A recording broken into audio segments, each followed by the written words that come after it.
Good morning बच्चों। सबसे पहले मैं आप सब लोगों को बधाई दूंगी कि आप लोग कक्षा 8 पास करके कक्षा 9 में आ चुके हैं।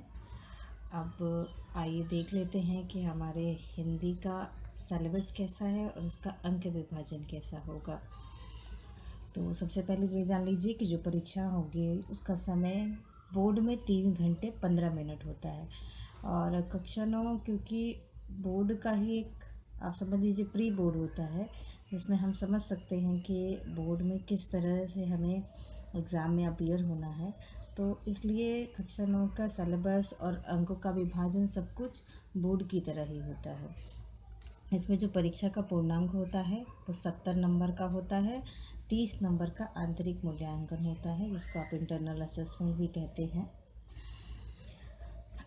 इसमें गद्य, पद्य, संस्कृत और काव्य के सौंदर्यगत तत्व 4 भाग होते हैं हिंदी में।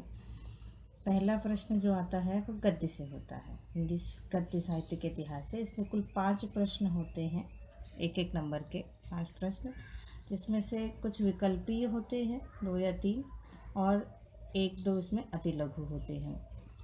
प्रश्न नंबर 2, इसमें 3 प्रश्न आते हैं जो कि अति लघु होते हैं।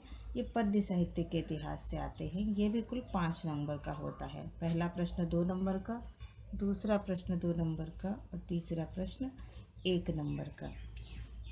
प्रश्न संख्या 3, यह गद्यांश में से एक होता है। जो गद्यांश 2 गद्यांश दिए जाएंगे आपको, उसमें से एक आपको करना होगा। इसमें इस गद्यांश में 3 प्रश्न दिए होते हैं। गद्यांश का भाग होता है जिसमें 3 प्रश्न दिए होते हैं। उन तीनों प्रश्नों का अंक विभाजन 2 धन 2 धन 2 यानी कुल 6 नंबर का। यानी पहला प्रश्न 2 नंबर का, दूसरा प्रश्न भी 2 नंबर का और तीसरा प्रश्न भी 2 नंबर का। इस तरह से ये 6 नंबर का कुछ कुल प्रश्न होता है गद्यांश से। ठीक उसी प्रकार प्रश्न नंबर 4 में 2 पद्यांश दिए रहेंगे, जिनमें से आपको एक करना होता है।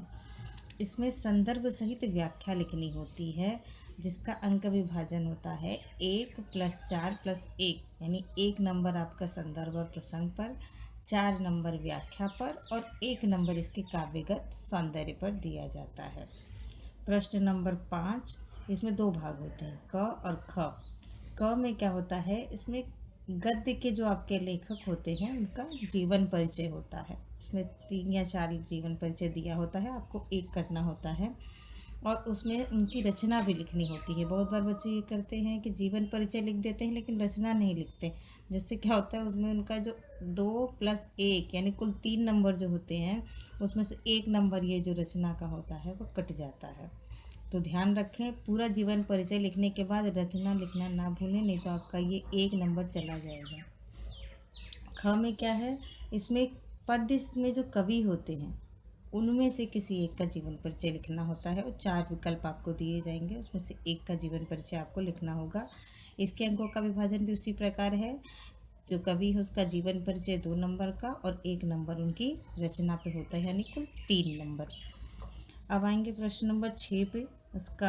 इसमें एक ही भाग होता है, जिसमें आपको जो संस्कृत भाग का पद्यांश होता है, 2 पद्यांश दिए रहेंगे, उसमें से एक का संदर्भ सहित अनुवाद करना है। ये भी ध्यान रखें कि इसमें बच्चे अनुवाद तो कर देते हैं लेकिन संदर्भ लिखना भूल जाते हैं, जिससे यहाँ जो अंक विभाजन है 2 धन 4 यानी 2 नंबर संदर्भ का और 4 नंबर अनुवाद का, ये उनका रह जाता है। तो ध्यान दें कि संदर्भ 2 नंबर का और 4 नंबर का अनुवाद अगर आप दोनों लिखेंगे तभी आपको 6 नंबर मिलेगा, अन्यथा आपके 6 नंबर कट जाएंगे। प्रश्न संख्या 7, इसमें आपकी पाठ्यपुस्तक से कंठस्थ किया हुआ एक श्लोक लिखना होगा आपको, जो 2 नंबर का होगा, लेकिन ये ध्यान रहे कि वो उस प्रश्न पत्र में ना आया हो। जैसे ये है ना प्रश्न संख्या 6, इसमें संस्कृत भाग से 2 पद्यांश होंगे, तो आपको यहाँ पे वो श्लोक या पद्यांश लिखने होंगे, वो श्लोक लिखने होंगे जो उपरोक्त कहीं भी ना आया हो इस प्रश्न पत्र में।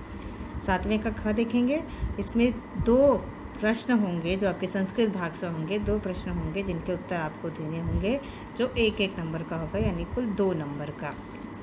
अब प्रश्न नंबर 8 देखेंगे। इसका क, इसमें रस आएगा।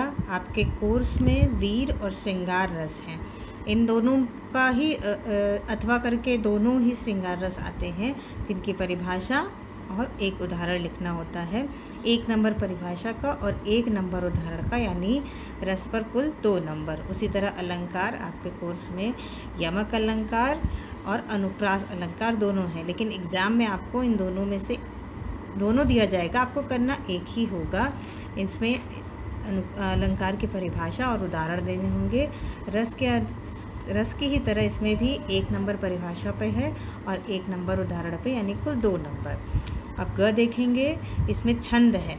छंद आपके कोर्स में दोहा और चौपाई है। एग्ज़ाम में ये दोनों दिए होंगे अथवा करके, आपको इन दोनों में से कोई एक करना होगा, उसकी परिभाषा और उसका उदाहरण। पहले की तरह 1 नंबर की परिभाषा और 1 नंबर का उदाहरण, यानी कुल 2 नंबर। अब प्रश्न संख्या 9 पे आएंगे। इसका क जो भाग होगा उसमें उपसर्ग होगा। उसमें आपको 3 उपसर्ग लिखने होंगे, जिसपे 1-1 नंबर के तीनों होंगे, यानी कुल 3 नंबर। प्रत्यय 2 लिखने होंगे, 2 नंबर के। समास विग्रह होगा, वो भी 2 करने होंगे, 2 नंबर के। तत्सम भी, तद्भव दिया होगा, उसका तत्सम लिखना होगा 2, वो भी 2 नंबर का। और अंग है पर्यायवाची, जो कि 2 आपको करने होंगे, 2 के 2, वो भी 2 नंबर का। प्रश्न संख्या 10 देखेंगे। इसके क में आएगी आपको संधि, जो कि 2 नंबर की होगी। ख में विभक्ति और वचन बताना होगा आपको, वो भी 2 नंबर का होगा। ग में धातु रूप, ये भी 2 नंबर का। अगला घ देखेंगे। इसमें संस्कृत में अनुवाद करने होंगे। हिंदी में कुछ वाक्य होंगे, जिसमें से 2 वाक्यों को आपको संस्कृत में अनुवाद करना होगा। 1 वाक्य पे आपको 1 नंबर मिलेगा, यानी 2 वाक्यों पर 2 नंबर।